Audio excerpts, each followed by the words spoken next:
रानी लक्ष्मीबाई का इतिहास 1857 की क्रांति भारत के इतिहास का वह दौर जब देश के कोने कोने में आजादी की चिंगारी धधक रही थी।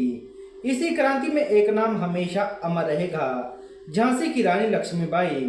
19 नवंबर 1828 वाराणसी का एक साधारण सा घर, लेकिन नियति यहाँ एक असाधारण वीरांगना को जन्म देने वाली थी। उनका नाम रखा गया मणिकर्णिका। प्यार से सब उन्हें मनु कहते थे। मनु के पिता मोरमपंत तांबे और माता भागीरथी बाई दोनों मराठी ब्राह्मण थे। बचपन में ही माता पिता का साया सर से उठ गया और पिता ने उन्हें अपने साहस और संस्कारों को पाला। मनु बचपन से ही साधारण लड़कियों जैसी नहीं थी। जहां लड़कियां गुड़ियों से खेलती रही, मनु घोड़ों पर सवार होकर मैदान में दौड़ती थी। जहां बाकी लड़कियां कढ़ाई बुनाई करती थी, मनु हाथ में तलवार लेकर योद्धाओं की तरह वार पलटकार करती थी। उनके पसंदीदा घोड़े सरंगी, बादल और पवन उनकी ताकत का प्रतीक बन गए थे। 1842 में मनु का विवाह झांसी के राजा गंगाधर राव से हुआ और वे लक्ष्मीबाई के नाम से जानी जाने लगी। झांसी की गद्दी संभालने के बाद उन्होंने प्रजा की भलाई के लिए मजबूती और सेना के प्रशिक्षण पर विशेष ध्यान दिया। साल 1851 में उन्हें पुत्र प्राप्त हुआ, लेकिन किस्मत ने फिर बार किया। वह बालक कुछ ही महीनों में चल बसा। राजा गंगाधर राव को इस सदमे से गहरा आघात हुआ और उनकी सेहत बिगड़ने लगी। उन्होंने एक बालक दामोदर राव को गोद लिया, लेकिन जल्द ही 1853 में उनका निधन हो गया था। राजा के निधन के बाद अंग्रेज गवर्नर जनरल लॉर्ड डलहौजी ने अपनी कुख्यात नीति लागू करते हुए झांसी पर कब्जा करने की योजना बनाई। इस नीति के तहत अगर किसी राजा का कोई सगा उत्तराधिकारी नहीं होता तो उसकी रियासत अंग्रेजों के अधीन कर दी जाती है।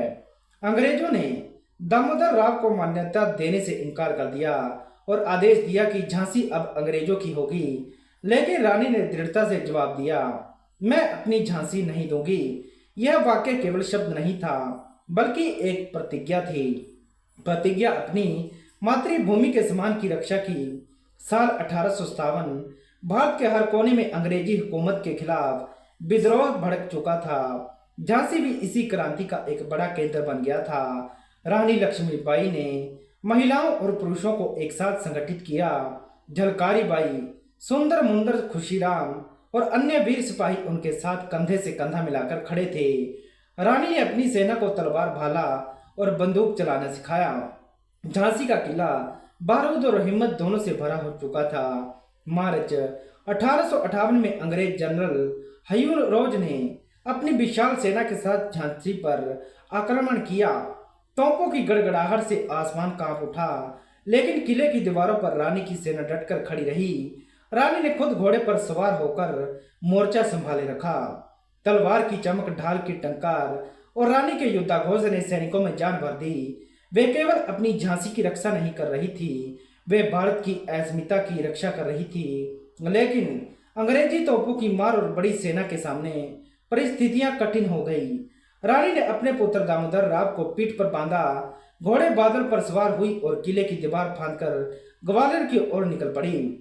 ग्वालियर पहुंचकर रानी ने वहां के किले पर कब्जा किया और अपनी सेना को फिर से संगठित किया, लेकिन अंग्रेज सेना उनका पीछा करते करते यहाँ भी आ पहुंची। 17 जून 1858 कोटा की सराय का मैदान, तपता सूरज, धूल से भरी हवा और बीच में एक योद्धा महिला, सिर पर पगड़ी, शरीर पर कवच, हाथ में तलवार।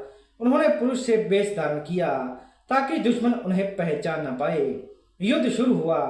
रानी बिजली की तरह घोड़े पर दौड़ती, एक एक बार में कई दुश्मनों को ढेर कर देती, लेकिन युद्ध में वे गंभीर रूप से घायल हो गई। वे नहीं चाहती थी कि अंग्रेज उनका शरीर छुएं, इसलिए साथियों से कहा, मेरा दाह संस्कार कर दो। और वही 29 वर्ष की आयु में वह वीरांगना मातृभूमि की रक्षा करते करते वीरवती को प्राप्त हो गई। रानी लक्ष्मीबाई का बलिदान व्यर्थ नहीं गया। उनका नाम आज भी बच्चों से लेकर बड़ों तक सभी के लिए साहस, त्याग और देशभक्ति की मिसाल है। कवि सुभद्रा कुमारी चौहान ने उनकी वीरता को इन पंक्तियों में अमर किया। बुंदेले हर बोले के मुंह हमने सुनी कहानी थी, खूब रही मर्दानी वह तो झांसी वाली रानी थी। रानी ने साबित कर दिया, अगर दिल में देशभक्ति और आंखों में आजादी का सपना हो तो स्त्री और पुरुष में कोई फर्क नहीं होता। उनकी तलवार आज भी इतिहास के पन्नों में चमकती है और उनका नाम हर भारतीय के दिल में गूंजता है। तो दोस्तों, कैसा लगा आज का हमारा टॉपिक? वीडियो अच्छी लगी तो प्लीज वीडियो को लाइक कर देना। अगर आप इस चैनल पर नए हैं तो हमारे चैनल को सब्सक्राइब कर देना, ताकि हम ऐसी ऐसी और कहानियां आपके साथ शेयर कर सके और आपकी एजुकेशन लेवल भी हाई होगी। तो दोस्तों, वीडियो को यहीं एंड करते हैं। अगली वीडियो में मिलते हैं, तब तक के लिए धन्यवाद।